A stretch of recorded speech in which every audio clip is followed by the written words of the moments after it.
Discurso de orden, Academia Peruana de Cirugía, 10 de julio 2024. Un día como hoy, un 10 de julio de hace 84 años, se funda la Academia Peruana de Cirugía por iniciativa de los doctores Constantino Carvalho, Francisco Graña, Carlos Villarán y Fortunato Quesada. En esta significativa fecha se rinde homenaje al doctor Guillermo Gastañeta Espinosa, quien fuera un eminente profesional de ciencias de la cirugía peruana. Y en su memoria voy a referirme también a la riqueza de nuestro pasado médico, la que es fuente inagotable de emulación para las nuevas generaciones. Porque sin un sentido histórico, nadie puede entender los problemas de nuestro tiempo. Por ello, hablaré del Real Hospital de San Andrés. El recordado profesional de la cirugía peruana, doctor Guillermo Gastañeta Espinosa, médico cirujano y catedrático universitario peruano, introdujo en su momento modernas técnicas quirúrgicas y realizó aportes originales en dicho campo. Nieto de Juan Gastañeta, protomédico de la República y diputado del primer Congreso Constituyente del Perú. En 1893 ingresó a la Facultad de Medicina de San Fernando, Universidad Mayor de San Marcos. Tuvo por maestros a los doctores Lino Alarco y Constantino Tendulio Carvalho Loli. El 9 de mayo de 1899 se recibió de médico cirujano. El 16 de octubre de 1901 se graduó de doctor en medicina con su tesis Cura radical de las hernias inguinales. Ingresó a laborar al Hospital Nacional 2 de Mayo, donde permaneció hasta el fin de su carrera. En los primeros años de su actividad profesional, concentró su atención en el tratamiento quirúrgico de las hernias inguinales.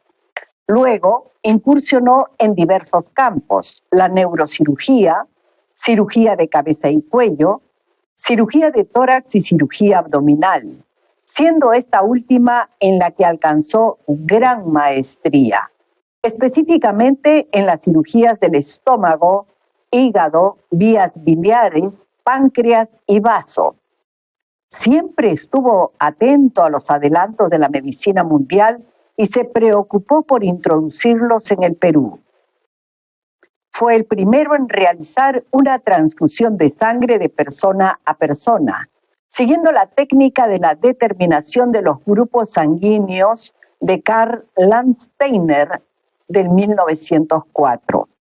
Y fue también de los primeros en traer instrumental de radiología para el tratamiento del cáncer. Constantino Carvalho trajo el primer aparato de rayos X al Perú en 1897, solo 2 años después del descubrimiento. En 1904, en el Hospital 2 de Mayo, realiza una craneotomía para drenar un absceso cerebral. Luego, en 1907, evacúa un hematoma subdural. En 1905, ganó por concurso el puesto de jefe de la Sala San Juan de Dios del Hospital 2 de Mayo, donde demostró sus dotes de cirujano. En 1917, viajó a los Estados Unidos, invitado al Congreso de la American College of Surgeons. Allí entabló amistad con los hermanos William y Charles Mayo de la célebre Clínica Mayo de Minnesota, quienes reconocieron el talento del médico peruano y lograron que fuera admitido como miembro honorario de la American College of Surgeons. Entre 1920 y 1921, presidió la Sociedad de Cirugía, entidad que en 1940 se convirtió en la Academia Peruana de Cirugía, en la que Gastañeta se contó como académico titular y fundador. Se dedicó también a la docencia como catedrático de anatomía y de cirugía en la Facultad de Medicina de su alma mater desde 1900. Sucedió a Ernesto Odriozola en el decanato de dicha facultad, cargo que ejerció de 1922 a 1931. Su promoción estuvo integrada por Daniel Becerra Ocampo, Carlos Alberto García, Eduardo de la Lama, Daniel Eduardo Laborería, Guillermo Matos, Manuel Morante, José Pérez, Federico Ruiz Huidobro, Guillermo Valentín. Guillermo Gastañeta, paradigma de hombría de bien, de extraordinaria calidad humana, arquetipo de científico y ciudadano ejemplar, cuya larga vida fue una constante y luminosa enseñanza de valores y virtudes, principios que marcaron su existencia. Vidas como la del doctor Gastañeta son consideradas vidas ejemplares. Pueden ser narradas a los jóvenes como ejemplo de nobleza humana, de sentido caballeroso y altruista, de actitud desinteresada y cumplidora del mandato eterno. Ama a tu prójimo como a ti mismo. Mandato que debe regir nuestra actuación como médicos en todos los actos que realizamos en el día a día. De esas vidas se forma lo más delicado, lo más digno de la tradición de un pueblo. De esas abnegaciones silenciosas y tenaces se forma el acervo de la vocación heroica espiritual de una nación digna y progresista. Estas son las figuras de la medicina peruana que deben resaltarse para conocimiento y enseñanza de las actuales generaciones y deben servir como estímulo, ya que somos herederos de personajes de esta valía. En un día como hoy, rendimos homenaje al hombre de ciencia, al caballero, al cirujano, que con honradez impecable hace de su noble profesión un verdadero apostolado y solo tiene por norma que sus diagnósticos se ajusten a la más rigurosa veracidad. El beneficio propio y los convencionalismos no se han hecho para los hombres de la talla moral del doctor Guillermo Gastañeta. De obra múltiple y enriquecedora, inquisitivo, con una insaciable curiosidad por los avances y aplicaciones de la tecnología, de extraordinaria habilidad quirúrgica. Don Guillermo fue sobre todo un maestro, dentro y fuera del aula. A su fecunda obra, acompañada de una notable generación de médicos, le debe la medicina peruana haberse mantenido en un periodo tan lleno de cambios como las primeras décadas del siglo XX a la vanguardia en el arte médico. El pasado de la profesión médica, como todo movimiento grande y constructivo, tiene gran significado en el presente y en el futuro. Reconocer lo que el hombre ha logrado es darnos cuenta de lo que puede realizar. Cuanto más lejos se pueda mirar atrás, más capaces seremos de ver hacia adelante. Cuanto más amplio es el horizonte, más intenso es el sentido del deber del médico. Y recordando que el doctor Gastañeta fue además profesor de Historia de la Medicina en la Universidad Nacional Mayor de San Marcos y además médico asistente del Hospital 2 de Mayo, rindiendo un homenaje a ambas actividades desarrolladas por él, nos referiremos a las raíces de la enseñanza médica en nuestro país, al Real Hospital de San Andrés, que es el más antiguo en pie de Sudamérica y segundo en el hemisferio. Fundado en 1545 por el virrey Andrés Hurtado de Mendoza, de ahí su nombre, por resolución suprema número 2900-72-ED del 28 de diciembre de 1972 se declara monumento al antiguo Hospital de San Andrés.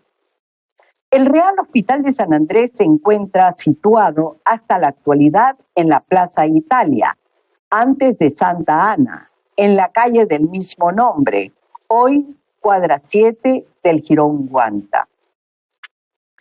Esta plaza, de origen precolombino, frente a la antigua Huaca Límac, hoy desaparecida, asiento del oráculo hablador de los Ichma, en sus inmediaciones permanecen aún dos huancas, la célebre Peña Horadada, en la esquina de los jirones Junín y Cangallo, y la banca de piedra en el atrio de la iglesia de Santa Ana. Desde fines del siglo XVIII fue eje del barrio italiano y médico, dentro del llamado Triángulo de la Salud, delimitado por los hospitales San Andrés, Santa Ana y San Bartolomé. En este vecindario vivieron célebres galenos y profesores. Por ejemplo, el doctor Cayetano Heredia lo hizo en la calle Santa Ana. El doctor Hipólito Unanue y Pavón vivió en la antigua calle Lechugal, hoy Jirón Guayaga. Este local fue un espacio de muchas tertulias de la sociedad amantes del país y a su vez editores del célebre bisemanario Mercurio Peruano. Unanue llegó a tener fama en toda Hispanoamérica, particularmente como consecuencia del éxito de la publicación de su tratado médico El clima de Lima.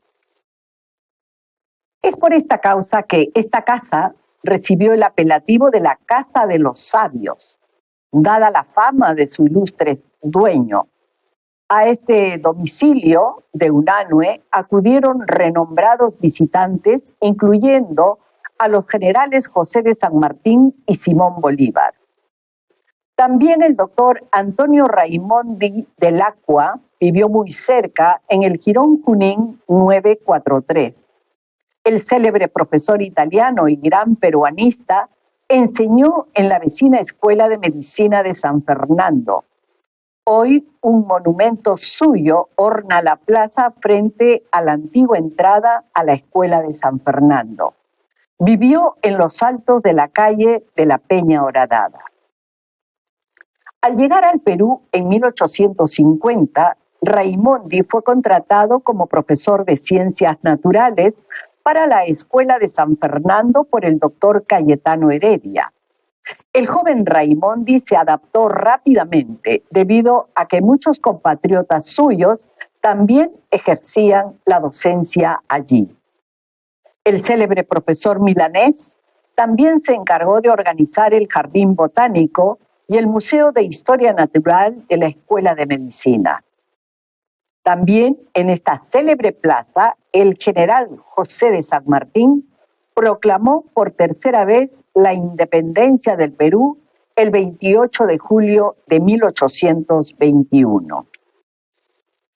El Real Hospital de San Andrés es una edificación original de mediados del siglo XVI. Específicamente se planifica su construcción en 1545 y en 1551 entra en servicio el hospital. Este antiguo local resguarda en sus muros y cimientos unos testimonios invalorables para la cultura e identidad colectiva peruana. Desde tiempos coloniales hasta republicanos, con tesoros prehispánicos. Siendo el principal nosocomio del virreinato, San Andrés se nutrió de las rentas brindadas por la corona, de numerosas donaciones también de particulares y de los ingresos que surtía el Corral de Comedias de Lima. Desde finales del siglo XVIII albergó en sus predios al anfiteatro anatómico, que fue el primero de esta parte del mundo, hoy lamentablemente desaparecido. Fue inaugurado por el doctor Hipólito Unanue y Pavón el 21 de noviembre de 1792, en presencia del virrey Francisco Gil de Taboada. ante quien leyó su célebre discurso Decadencia y Restauración del Perú. Este anfiteatro anatómico fue construido a imagen de aquel en Madrid dentro de los terrenos del Hospital de San Andrés. Se considera también antecesor inmediato de la morgue de Lima.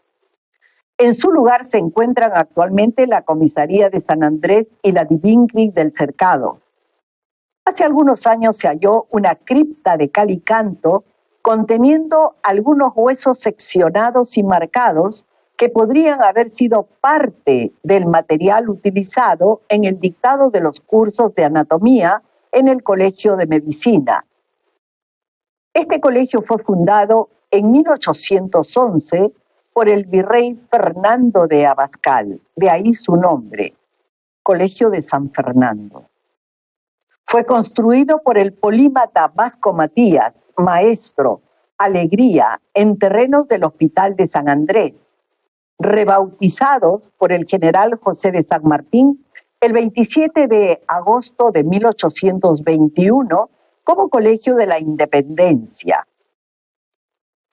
El presidente Ramón Castilla lo nombró Facultad de Medicina de la Universidad de San Marcos el 9 de septiembre de 1856, siendo el doctor Cayetano Heredia Sánchez su primer decano. En sus aulas se formaron médicos ilustres como Daniel Alcides Carrión, quien estudió allí entre 1880 y 1885. Julio Cetello desde 1900 hasta su cierre en 1903, antes de pasar al nuevo local de la avenida Grau. Fue demolido a principios del siglo XX. En su lugar se construyó un edificio del Ministerio de Gobierno y Policía, el cual también corrió igual suerte, siendo reemplazado por el Colegio Nacional 1168, Héroes del CENEPA desde el 17 de febrero de 1997. En 1875 dejó de existir dicho establecimiento y el recinto original pasó a ser utilizado como convento de monjas y plantel educativo. El Hospital de Españoles o de San Andrés, que queda en el Jirón Guayaga 846, fue también sede de la primera loquería de nuestro país, con el Patio de los Locos. Pero la importancia de este monumento no se limita a los avatares en nuestra historia médica y pedagógica. Muchos historiadores, entre ellos Teodoro Hampe, consignan que su mayor trascendencia radica en que hacia 1560, por orden del virrey Marqués de Cañete, se depositaron allí las momias embalsamadas de 3 o 4 de los incas, antiguos soberanos que fueron traídos del templo de Coricancha en el Cusco, con el propósito de extirpar la idolatría o adoración de los antiguos gobernantes del Tahuantinsuyo. Se encontrarían ahí los restos de las momias reales de los incas Pachacútec, el Alejandro Magno del Nuevo Mundo, Huayna Cápac, quien habría muerto de viruela, Tupac Inca Yupanqui, las cenizas de Huiracocha y las momias de las collas Mama Runtu y Mama Ocllo, madre de Huayna Cápac, enviados al virrey por Polo de Ondegardo. Según refieren las fuentes documentales de los siglos XVI y XVII, los cuerpos de los soberanos quechuas fueron depositados secretamente en un corral o patio de dicho hospital. Se han realizado diversas excavaciones arqueológicas en San Andrés, desde 1876 de manera limitada. A partir del año 2000 y con apoyo de nuevas tecnologías, como el radar penetrante de suelo, los arqueólogos Antonio Coelho y Brian Bauer buscaron nuevamente en el antiguo hospital en pos de encontrar dichas momias. Lo que encontraron fue una antigua bóveda de la época del primigenio Colegio de Medicina con muchos restos óseos.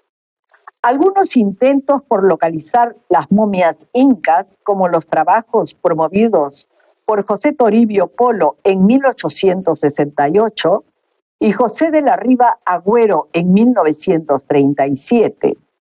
Investigaciones arqueológicas más recientes, llevadas a cabo en los años 2001 al 2005, con el auspicio de la National Geographic Society, han permitido recoger utensilios diversos y material óseo humano compatible con la enseñanza de la anatomía. El acceso a nuevas tecnologías como el radar penetrante del suelo ha aportado la renovada posibilidad de ubicar los restos de los incas en el viejo hospital de San Andrés, lo cual se podría lograr en el marco de una excavación arqueológica y un proyecto de recuperación integral de dicho monumento. Este hospital de caridad para varones españoles también dio origen a la Sociedad de Beneficencia de Lima, por iniciativa del doctor Hipólito Unanue. Además, dentro de sus terrenos, cerca de la esquina de los jirones Paruro y Miro Quesada, funcionó el Corral de Comedias de San Andrés, el cual le generaba ingresos. La epidemia de fiebre amarilla del verano de 1868 desencadenó su colapso. San Andrés cerró sus atenciones en 1875 al inaugurarse el moderno Hospital 2 de Mayo. A lo largo de su historia, aparte de hospital, ha sido escuela para niñas huérfanas, convento, maternidad, colegio femenino, colegio 0099 Óscar Miro Quesada de la Guerra y recientemente sede de la Escuela Taller de Lima, de acuerdo a la iniciativa de ProLima. El médico escritor norteamericano Featherston ha escrito: estudia historia de la medicina, encuentra tu sitio en ella. La historia de la medicina, como de cualquier otra profesión sanitaria, puede ser una decisiva fuente de motivación y de inspiración, positiva y creativa, tanto en los años de estudio como en el ejercicio de la profesión. Naturalmente, la historia de la medicina no termina donde la hemos dejado, sino por el hecho de que alimente el deseo de posteriores recorridos de profundización más conscientes y personalizados. El arte de vivir es cambiar las hojas sin perder las raíces nunca. ¿Debemos olvidar quiénes somos y de dónde venimos? El patrimonio es fundamental. Saber nuestros antecedentes culturales nos ayudará a desarrollar un fuerte sentido de quiénes somos en realidad. La historia nos ofrece un invaluable tesoro de conocimientos y lecciones que aplicamos en el presente. Al mirar hacia atrás, en los eventos pasados, podemos comprender mejor la esencia de nuestra profesión. Sin un sentido histórico, nadie puede entender los problemas de nuestro tiempo. El pasado de la profesión médica, como todo movimiento grande y constructivo, tiene gran significado en el presente y en el futuro. Reconocer lo que el hombre ha logrado es darnos cuenta de lo que puede realizar. Más intenso, el sentido de deber del médico. Hombres y mujeres profesionales de la salud debemos contribuir con nuestro trabajo, esfuerzo constante, nacionalismo, patriotismo y sobre todo con humanismo a la conservación y progreso de nuestro país, a la sociedad de la que somos miembros y a la cual servimos.